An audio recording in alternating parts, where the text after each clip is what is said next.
c'est Zona Shine. Bienvenue dans Instant présent de Dieu avec la rhapsodie des réalités. Un moment au cours duquel nous faisons le plaisir de partager, de disséquer ici sur cette plateforme les contenus du message de la rhapsodie des réalités. Ce livre-là, écrit par l'homme de Dieu, Pasteur Chris Oya Kilomé, et qui sort par mois et chaque jour avec un thème spécifique et un développement qui va avec. Et je suis très heureuse de vous retrouver encore pour cette nouvelle aventure de la parole de Dieu. Le thème d'aujourd'hui, c'est un thème vraiment particulier. Il est intitulé comme suit « Joyeux dans la louange ». Le verset d'ouverture est tiré de Actes chapitre 16, verset 25 à 26. Là, il est écrit « Vers le milieu de la nuit, Paul et Silas priaient et chantaient les louanges de Dieu et les prisonniers les entendaient. Tout à coup, il se fut un grand tremblement de terre, en sorte que les fondements de la prison furent ébranlés. Au même instant, toutes les portes s'ouvrirent et les liens de tous les prisonniers furent rompus. Alléluia. L'enseignement d'aujourd'hui nous parle de l'importance de la louange. Comment nous devons faire de la louange notre arme la plus redoutable dans les circonstances, dans les défis, dans les situations auxquelles nous serons confrontés ou bien auxquelles nous ferons face. Et dans le 16e chapitre du livre des Actes des Apôtres, Luc nous a raconté une histoire inspirante sur comment Paul et Silas étaient incarcérés et persécutés pour avoir prêché l'évangile. La Bible nous fait savoir qu'il fut jeté dans la prison intérieure, enchaîné les ceps aux pieds. Mais il s'est passé quelque chose de très étonnant. Alors qu'il commençait à chanter, à louer Dieu joyeusement, il eut un tremblement de terre pour les faire sortir de prison. Plusieurs fois, ce qu'on constate souvent dans le corps de Christ ou bien chez les enfants de Dieu, quand il y a des situations vraiment délicates, difficiles auxquelles ils sont confrontés, tout de suite, ils se lancent dans des prières, dans des requêtes de prière pas possibles pour que la situation puisse changer. Mais ce que nous ignorons, c'est que nous rendons disponible la puissance de Dieu quand nous louons. Ce n'est pas étonnant quand la Bible nous fait savoir que Dieu réside, Dieu règne au milieu de la louange de son peuple. Paul et Silas, ils ont élevé leurs mains au milieu de la nuit comme cela et ils disaient de commencer par chanter. Pour tout ce que tu as fait, Jésus, je magnifie ton nom, mon adoration, mes louanges t'appartiennent, oh Dieu.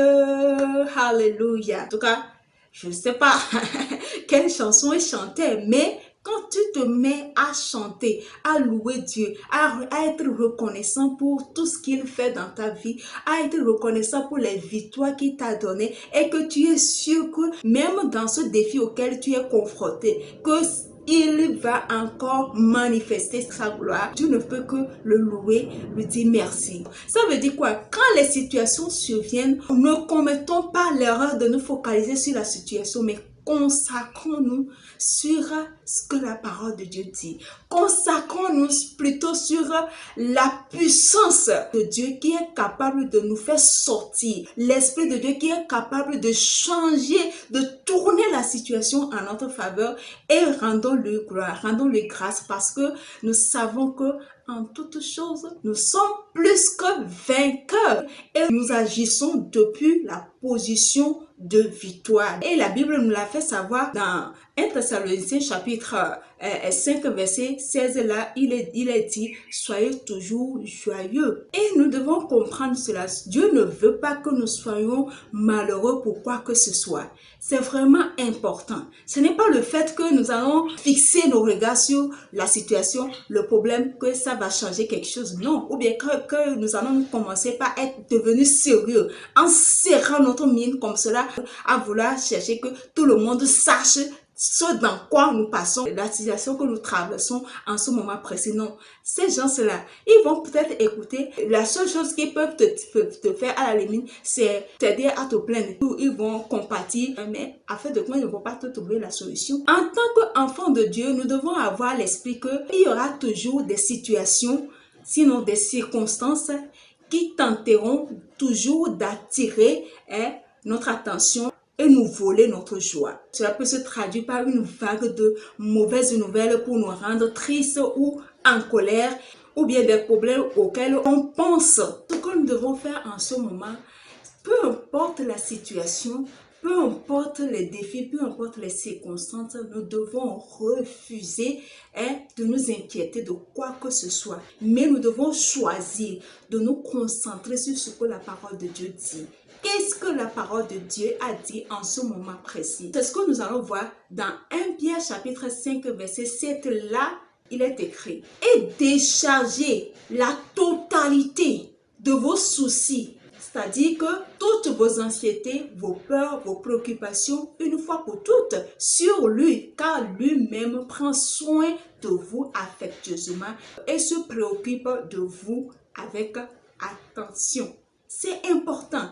Nous devons savoir ça, que cette situation que nous traversons n'est pas étrange pour Dieu. Dieu, il est au courant. Jésus le sait très bien. Le Saint-Esprit est au courant. Et ils sont en charge de la situation. Ils sont en train de mettre en place une stratégie, un plan pour te faire sortir. Donc, peut-être que toi, tu dois faire en ce temps-là, c'est d'être confiant, c'est de se concentrer sur eux et non sur le problème. Ce n'est pas en se plaignant, ce n'est pas en pleurant que tu vas changer quoi que ce soit. Non, tu n'as pas le pouvoir, tu n'as pas cette capacité-là. Laisse la capacité à celui qui peut te faire triompher, à celui qui peut te faire sortir de la situation. La Bible dit, les armes avec lesquelles nous combattons ne sont pas charnelles, elles sont spirituelles. Tu te mets à louer, tu te mets à adorer, tu te mets à magnifier Dieu, à le chanter, à chanter sa grandeur, à louer sa grandeur, à reconnaître le souverain qu'il est, à reconnaître sa majesté, et tu vas voir. Or, c'est ce que le diable n'aime pas. Quand les situations se viennent, le diable veut toujours nous maintenir et nous faire croire que ça nous dépasse, qu'on ne peut pas s'en sortir, que c'est fini pour nous. Et c'est là que nous faisons l'erreur si nous nous focalisons sur ce qu'il est en train de nous dire. Quand il sera en train de te raconter tout ça là, oh, que c'est fini pour toi, toi tu ne peux plus t'en sortir, c'est fini, tu es déjà vaincu. Tu le chasses, une fois encore ça revient, tu le chasses. Et comment tu le chasses? À partir de la parole. Et ne pas laisser l'occasion au diable de manipuler, de jouer sur ta pensée avec des idées saugrenues. Et Paul renchérit en disant, ne vous inquiétez de rien, mais en toute chose, faites connaître vos besoins à Dieu par des prières, des supplications et des actions de grâce. Et la paix de Dieu qui surpasse toute connaissance gardera vos cœurs, vos pensées en Christ. Ne vous inquiétez de rien. Toi, tu ne t'inquiètes de rien. Tu laisses la situation ici. Seigneur, cette situation est entre tes mains. Je sais que tu es là, je sais que tu m'écoutes. C'est toi qui m'as toujours fait triompher. Je laisse tout entre tes mains. Je refuse de m'inquiéter de quoi que ce soit. Je suis en paix. J'ai la paix dans ma pensée. J'ai la paix dans mon cœur. J'ai la paix dans mon âme. J'ai la paix dans mon esprit. J'ai la paix. Je refuse de me focaliser sur la situation. Je te fais confiance. Je fais confiance à toi et à ta parole qui ne m'a jamais failli. Parce que Dieu et moi, nous constituons la majorité absolue. Et c'est comme cela que tu triomphes de la situation. Je tiens à faire une précision. Ce n'est pas toutes les chansons qui sont bonnes à chanter. Il faut chanter les chansons qui susciteront en toi la foi. Des chansons qui vont faire mouvoir Dieu sur son trône. Pendant cette période-là, il ne faut pas laisser tes idées divaguer, distraire, que tes idées soient sur d'autres choses que sur la parole de Dieu. Concentre tes idées sur la parole de Dieu. Médite. Et c'est comme cela que tu peux avoir la bonne mentalité, la bonne idée. C'est comme cela que tu peux commencer par déclarer la parole de Dieu sur cette situation. Et tu vas voir que malgré l'adversité, malgré comment la situation semble être délicate, coriace aux yeux des hommes, mais tu es tranquille quoi. Tu es zen dans ton esprit. Rien ne te trouble. Tu n'es pas inquiet parce que tu sais que tu as recommandé ton sort à l'Éternel. Et là, le prophète Ésaïe renchérit en disant: je me réjouirai en l'Éternel, mon âme sera ravie d'allégresse en mon Dieu. Alléluia. Plus encore, nous allons voir David qui dit dans Psaume 35, verset 9 que « Et mon âme aura de la joie en l'Éternel, de l'allégresse en son salut. » Alléluia. Et le Seigneur Jésus nous pose cette question-là dans Matthieu chapitre 21, verset 16 et en ces termes. N'avez-vous jamais lu ces paroles? Tu as tiré des louanges de la bouche des enfants et ceux qui sont à la mamelle. Le pasteur dit, apprenez toujours à louer le Seigneur joyeusement. Alléluia. Voilà ce qu'on peut retenir de l'enseignement. Vous allez prendre la prière, vous allez répéter ces paroles avec moi. Vous allez dire, cher Père, mon cœur est rempli de joie et du rire de l'esprit aujourd'hui. La joie du Seigneur dans ma vie est indépendante des circonstances, peu importe que les nouvelles ou événements aient tendance à me rendre malheureux. Je suis toujours joyeux dans le Saint-Esprit avec qui je suis à jamais victorieux. Alléluia. Pour une étude approfondie à l'enseignement, vous allez lire 1 Pierre chapitre 1 verset 8, Proverbes chapitre 17 verset 22, Psaume chapitre 30 verset 11 à 12.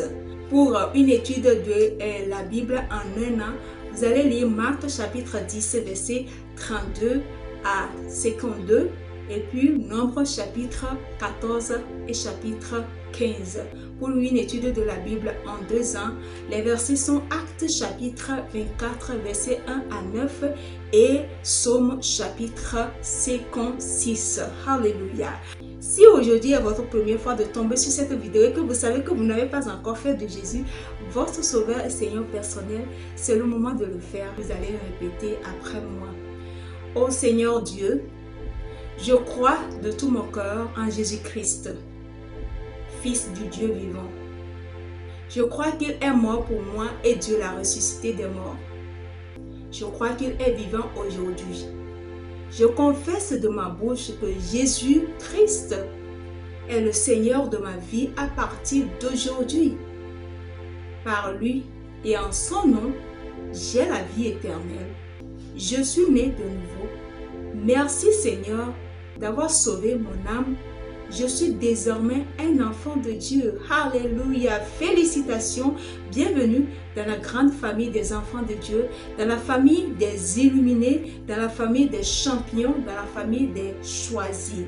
Ainsi s'achève l'instant présent de Dieu avec la rhapsodie des réalités. Aimez la vidéo, abonnez-vous à la page Facebook et à la chaîne YouTube. Activez surtout la cloche de notification pour ne pas rater la prochaine publication et surtout laissez des commentaires et des suggestions pour plus d'amélioration et je vous dis